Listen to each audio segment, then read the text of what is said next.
You have a pre-paid call from MANDU. an inmate at Sullivan, a New York State Correctional Facility. If you wish to accept and pay for this call, dial 3 now.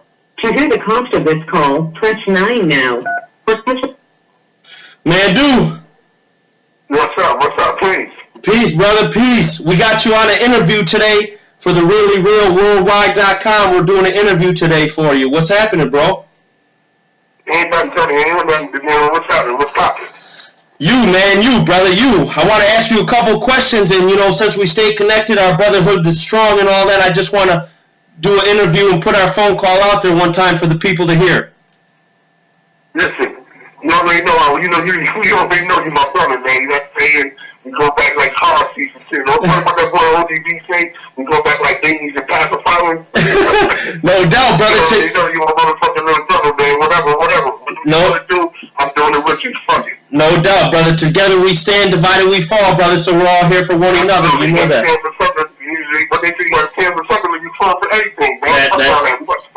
That's right, brother. That's right. You already know. I'm going to ask a couple of questions. I know you got your brothers, a couple of other brothers there standing with you. So I'm going to run through a couple questions if that's cool. And like I said, we'll put them out there for the people, reallyrealworldwide.com.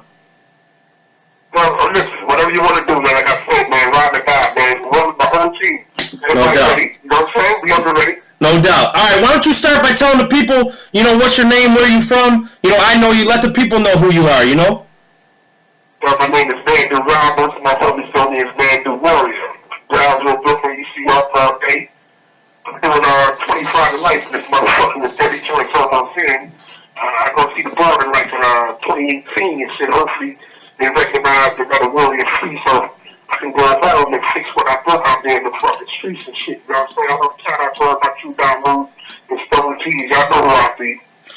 No doubt, brother. No doubt. Much love, much respect. So how much time you got in all together now? Like I said, let the people know how many years you got in the system all together.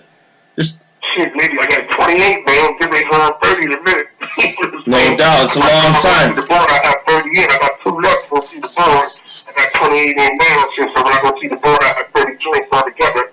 So hopefully, like I said, man, they got a brother out of here. No doubt. 30 years for a long time, man. Everybody's going to be writing and rooting for you to get out, brother. You're well needed, well deserved to come back home, and you put your time in, and now it's time to come out here and let the people know, you deserve to be out here. Oh, absolutely, man. I'm looking forward to getting up out of here and saying I definitely ain't the same man that walked in walking out of here and shit. I'm stronger, a little older and shit, a little slower and shit, but I'm still a G. No doubt, brother. Well, what I want to go to next, no doubt, brother, all day. Well, what I want to go to next, a lot of hip-hop music reflects and relates to the lives we all live. Those I think are the best, those feel like the best. So, how do you feel about hip-hop today? And, if you don't mind, name your top 5, Well, listen, I understand what you're saying, like, hip-hop's supposed to reflect the life we live, but this shit that they talking about in the day, man, that rap music shit, with champagne and caviar, man. I don't know so many people in the world living like that. You know what I'm saying? The only thing is commercial and shit. It's like, every time you put on a motherfucking, watch a rap video, it's like watching an infomercial. All you see is product placement and, they telling you what to buy and shit. Well, that shit is really definitely a lot of motherfuckers pay raise unless you stick the gun in somebody's mouth for flipping some drugs and shit. But if you're trying to live from 9 to 5 and or some legal shit and shit, you definitely can't afford them the shit that you see in these rap videos and shit. All that shit is product placement, right? Yeah, it's almost like Puppet Master stuff, huh, man? Yeah, it's absolutely Puppet Master. The industry that took over the fucking hip-hop game right now. You know what I'm saying? Like, before, when they first came on, it was reflecting the life that we live on, the shit that we see in the street. Even with NWA, even though they was on some gangster shit, but they definitely was like the CNN for the hood and shit, like the things that they were talking about, police brutality, all the shit that they was talking about in 1991 when they came out is the same shit that we face in the day. So rappers ain't rapping about it. They act like they scared to be political. No doubt. You know what I'm saying? They want to be commercial, but they act like they scared to be political, and most of them live behind gated communities and all that shit. They talking that hood shit, bust that gun shit, but you can't even go ring their front door. No doubt. No doubt. If you live Go ahead. I was gonna say if them boys out there lived one of them raps, you know, they might be where you're at doing 30 years, you know. But hey, I mean, well, listen, if you listen to half of them rapping out there, they definitely would. You would wonder why they ain't doing 30 years and all the shit that they saying on track. But you still got a lot of you got a handful of real motherfuckers doing some sticks to real life. You know, street shit that ain't commercial, that ain't product placement, that ain't talking about popping bottles and fucking bottles, talking about the struggle on the block. You know, how motherfuckers are struggling trying to pay bills and put food on the table, but they don't get no recognition. Those are my favorite. You know what I mean? Those are my favorite. Those ones right there that, you know, has really made it from negative to positive, or went from the bottom to the top and produced and brought back to them neighborhoods and stayed in contact with their friends and all that, you know, brothers, family, sisters. That's the Dana Kissers and the D blocks and the locks and the, you know what I'm saying, the Plies and the boys. You know, those are the dudes who really, that talking that street shit, but that street struggle thing, you know what I'm saying? The reason why a motherfucker on the corner up in the block flipping packs and shit, because there ain't nothing in the refrigerator. That's right. That's right. You got bills to play, you know what I'm saying? But those boys, when they tell you the story of why they out there and why motherfuckers is up in the block and doing the shit they doing to try to eat. You know what I mean? Ain't no jobs and shit, poor education, poor housing, poor every motherfucking thing. You know what I'm saying? But they don't get no airplay. You ain't gonna see them on BET video. You know what I'm saying? You ain't gonna see them. You ain't gonna hear that shit on the radio. I tell you where you do see them though. Dude, you know where you do see them though is when you're inside, them brothers stay in contact with their people. You'll see their brother that might have 20 years or 30 years or 5 years, whatever it might be, with a picture of them boys, you know, keeping their spirits up and all that. See that? Listen, I done ran into a few dudes already and shit, especially the D-Block dudes and Jada and them.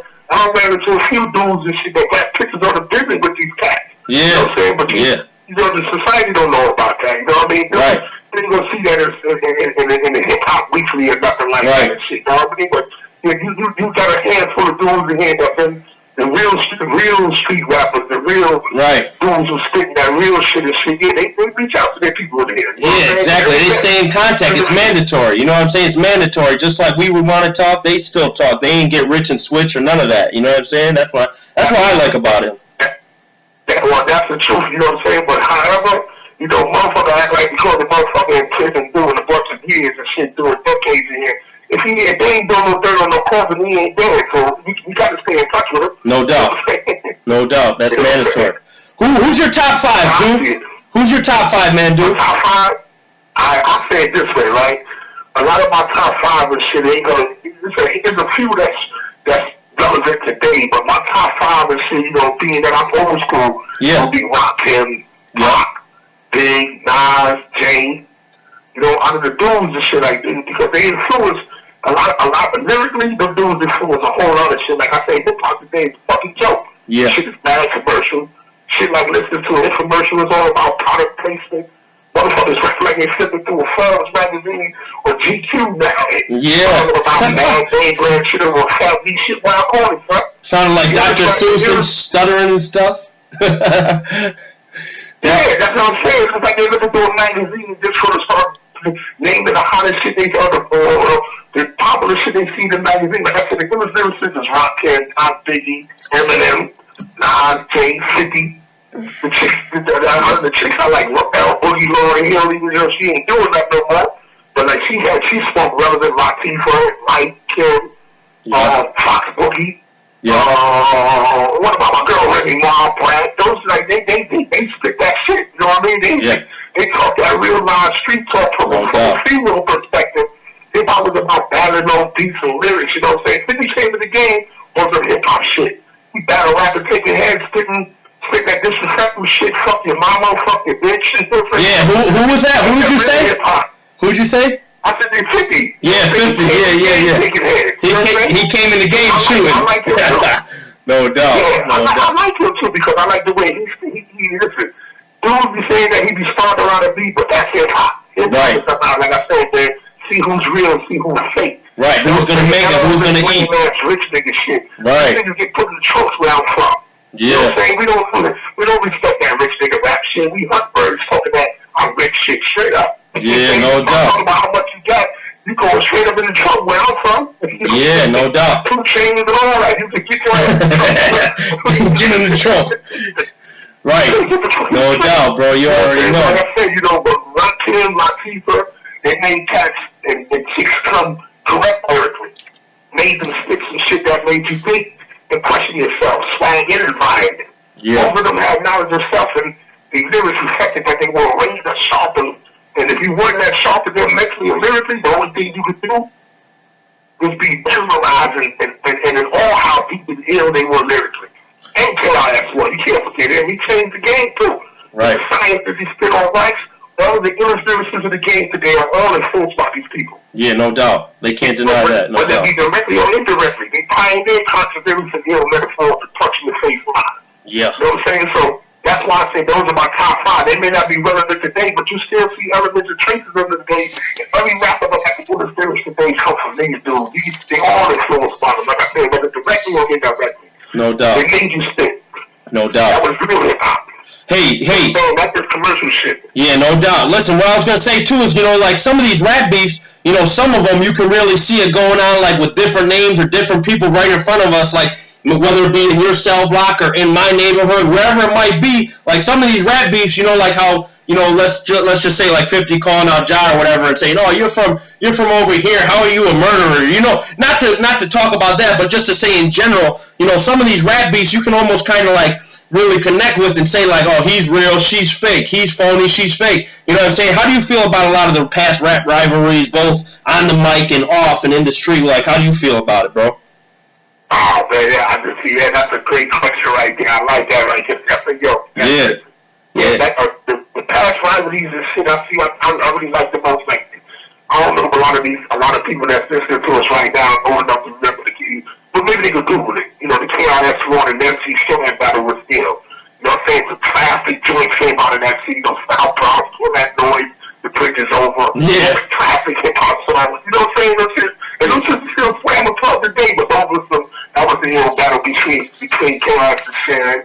Another ill battle was the one between Jay and Nas. That shit was crazy. You know what I'm saying? But Nas, Jay, my boy, you're from Brooklyn shit. You know what I'm saying? That was Brooklyn night forever. You know what I'm saying? Nas smoked Jay with that ether shit. Yeah.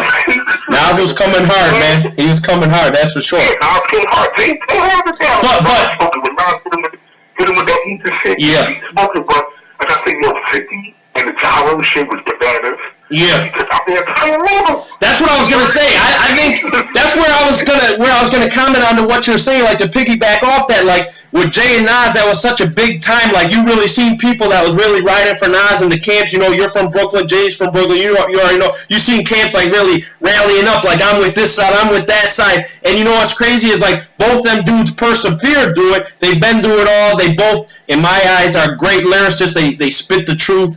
Or whatever, they had a lot of knowledge, and they made it through that beef, and still produced music. It didn't really affect neither one of their careers, maybe on a street level it did, maybe more some people, like you said, hey, I'm riding with Nas for life after this, you know what I'm saying? But, some people... I can understand that, like I said, I'm from BK, man, from Brooklyn, I'm from where Jay's from. Yeah. You know what I'm saying? But I also I love hip-hop, man, you know what I'm No saying? doubt. And I love lyrics. No doubt. Over the age of a motherfucker, if you wasn't saying something, you ain't saying nothing. You know? Yeah. So, you know what I mean? And that's why I like that boy 50 with he took out the whole murder, he got murdered by this motherfucker. And then, even with this... Ain't nobody made it out of that one, huh, man? Ain't nobody made it out. What nobody thought you had a murder, he got murdered. Yeah, man. Yeah. This motherfucker was like he's like a one-man army. He took out the whole squad, and like look at the shit they was drinking Meek. It was crazy. But how this motherfucker Meek will let some half-breed motherfucker from Justin Bieber land up in Canada? I know. That shit hurt me, man, because really I like Meek a lot, man. And then you got Drake from the Disney Channel or wherever he's from, Nickelodeon, which that's cool, whatever. Yeah. But man, you let him. Ain't this motherfucker Drake, whether you're clueless, the classy, whatever. I tell you where he wasn't. He wasn't in there with you, or he wasn't in there. He wasn't going through the struggle, and that's where it hurt to see Meek get. A lot of people dragged his name through. A lot of people dragged his name through the dirt behind that. when, really, I felt like, man, you can't put him in that place, man. He done came up, Meek Mill, he came from the bottom, from the top, and for real, he wasn't rapping about it, but then... He came from the bottom, like I said, beef from the street. Yep. He let some old DeGrasse clueless ass buster do him dirty. Meek lost childhood points by letting this lame ass dude Drake crush him like that. You know what I'm saying? Come on, man. I think it's Drake from Justin Bieber. He did that a lot from Bieber land. Come on, man. That's Canada. Ain't no G's up there. Yeah. For real. I mean, I think he just had... Yeah, I think too, right. You know what I'm saying? The problem with that is he turned into some comedy. It kind of hurt to see, Meek Mill coming from Philly. It kind of was crazy to see, they had Will Smith and Kanye West standing with Drake, like, making fun of Meek Mill is what they claimed. It's like, I don't know if that was true or not, but you would think Will Smith, Mr. Fresh Prince, Philly, you would think he would at least fell back from that situation, or if anything, stood next to Meek and said, yo, I'm going to support you because you're a brother from Philly, and, you went to Bel Air. You didn't go to Bel Air, but you made it there. You know what I'm saying? Yeah, you got Will from Philly, but he ain't real Philly. Right. You know what I'm saying? Like, right. He ain't real Philly. Like, when you listen to his songs, but yeah, I Will Smith, he did his numbers back in the days, but he ain't streets, he ain't Philadelphia streets. Right. From the streets and shit, you know what I'm saying? No doubt. And that's all Hollywood, you know what I'm saying? Yeah. Drake is Hollywood, Will Smith is Hollywood, Kanye West is Hollywood. Yep. That's all Hollywood. They ain't heard them, man. You know what I'm saying? They're going to stick with their own time and say, against the street. No doubt. That's crazy. But, leading off of that, piggybacking off of that, you know what I'm saying? Coming from the street, there's certain codes, certain rules to follow, and, right now, Meek and 50 got this little thing going back and forth, because 50 came at Rick Ross, who I guess was his sworn officer, sworn CO, and you know how we feel about them folks, but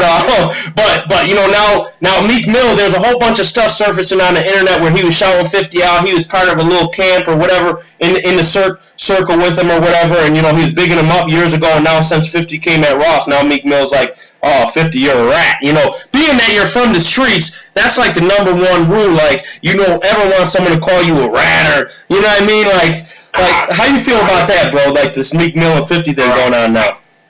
Like I said, I'm from the street, and I've been in prison almost 30 motherfucking joints. You can't call a motherfucker a rat or snitch and shit without some paperwork. Right. You know what I'm saying? Have you ever seen any paperwork? You've been in there 30 years. You ever come across anybody who had paperwork and said, I'm in here because of 50? Oh, hell no. I know. It's like this. Every cat I know from out of Queens and shit, from out of 50 Hood and shit. Yeah. And the name used to be Blue, some shit like that. He was Blue back in the day and shit. When they tell me, he was known for busting dudes down, beating them up and shit like that, putting his hand in the motherfucking pocket. Yeah. He really made it. He really transitioned. He really transitioned from the bottom to the top, He's up, but from the bottom, but like I said, a lot of these dudes that I know from out of Queens and shit, they ain't got nothing bad to say about it and shit as far as being on some rag shit. That's industry. That's what they do. Yeah, that industry, right. In the street. You know what I'm saying? You remember he tried to take them out like that with all type of falsified. This shit wasn't even rag shit. This shit was talking ass. What they call them shit for separation orders type of shit that you get in jail. That was what's the protection? Keep away. Protection shit. Fuck out of here. That's just corny, man. Yeah, that really was. We talking about right on the motherfucker when you on the stand, pointing out a motherfucker in a line or give a motherfucker 100 years. Yeah. Threatening. Yeah, right. You a separation order on protection and shit. That ain't motherfucker right. Yeah. What? I just don't want to hurt you, bitch. Yeah. That was like right. And part of that too is like one thing surfaced and said that whole thing was fake, and then another part surfaced like, let's pretend it was true. The damn recording studio where the shit popped off at probably made the shit go down anyway. But it's not like you said. I'm talking about being on the stand like him right there and get somebody 10, 20, 30 years. Ain't nobody sitting up in this motherfucker doing years or decades for anything for 50 years. No doubt. I've been around, and and through the homie grapevine. You know what I'm saying? You heard something. Or know something, they ain't ringing no bells in here. It ain't no secret in prison either. Yeah, no doubt. This motherfucker, everybody make it business. You know what I'm saying? Especially you acting like you a G. A motherfucker will take your name and numbers and punch your No doubt. Pull that card real quick. Yeah, real quick, you know what I'm saying? 0 to 100 on my fucking. You know what I'm saying? Yeah. But out of that beef with 50 and me, I'm feeling fifth on this one. No Because, doubt. like I said, Meek lost good points with the loss to Drake. Right. Straight street. He came in on some hood shit, son, and he's still hood. Yeah. Plus Meek riding with this ex-prison guard ass nigga Rick Ross. Come on, man, please. Yeah. He fucking with a motherfucker who riding with the CO. Really? Yeah. Yo, Out of all the years you got in, all the different facilities you've been kicked out of for rioting and popping off, you've been to damn near every maximum facility in the state. You know what I'm saying? Could you imagine, did you ever meet a CO that you would say, you know what, I'd go home and do business with him? Not to shoot me down, but just on some real G shit, man. Would you ever think, hey, I'll go home and fuck with that CO, man. He was all right. You gotta be serious. These straight sucked up motherfucker. Yeah. Right now, in my mind, if he was in here, he'll be one of these dudes up there and dudes playing the CO bubble or up in the cut whispering shit in the CO's ear. I don't give a fuck how much weight Rick Ross fat ass lost. That's the only way he pushing his fat. He ain't the real highway Ricky Ross. That fat ass motherfucker was a prison guard jumping on dudes with the bomb, but racing ass fighting. Meek riding with the motherfucking police right now. He riding with a CO who was writing motherfuckers up, misbehavior report tickets. That he sold up to the box for months and years. You know what I'm saying? Yeah, you're already in prison. That motherfucker was taking your phone privileges away and shit, that piece of shit. Man, you crazy. He doing more than that. You come out to visit this fat motherfucker wants you to bend over and break your ass. Hey, gangster. I don't know how many made that he with it. Yeah. And now, This who Meek fucking with. He fucking with a motherfucker and look at that butthole. Come on, man. that shit hurts too because, like, you know, me and you know, we've been through different facilities. I've been in there too, and I remember the day they released me. You know, they took their sweet time releasing me, whichever. I already had a lot of patience at that point, so it was all good. But I remember walking out them gates, going through that wall, and the COs, as I'm walking out, were like, haha, you'll be back, everybody is, job security, asshole. Like, that shit right there motivated me to say, you know what, I'm fucking, you know, I was still tiptoeing on parole on eggshells, so I couldn't really tell him what I wanted to tell him, but, you know, being off parole and being free, I'd be like, I would like, you know, all them COs can suck a dick. Them guys that are fucking going above and beyond. If you were just doing your job, sitting there minding your business, doing your job, that's cool. But ain't none of them like that. Their man beats someone with the stick, they're jumping in to kick them and spit on them and fuck them up and all that faggot shit. So, you know, all them... You see what you just said? You said when you left this motherfucker, when you went home and shit, how the pigs was joking around. Yeah. Like, yeah, you job security, you coming about. Yeah. I think that was the way 50 did when he left home, because he did a bit of shock. He did time on right there too. Me and my G's riding with fifth on this one. Yeah, no doubt. Every jail motherfucker, listen, he did what every jail dude dreams of doing to one of these bitch ass CEOs. Make a video on their lives, get fucked. 50 get a porno on his baby mama. He made a video. This is that CEO Ricky Ross. He made a video of CEO Ricky Ross fight. Type that out.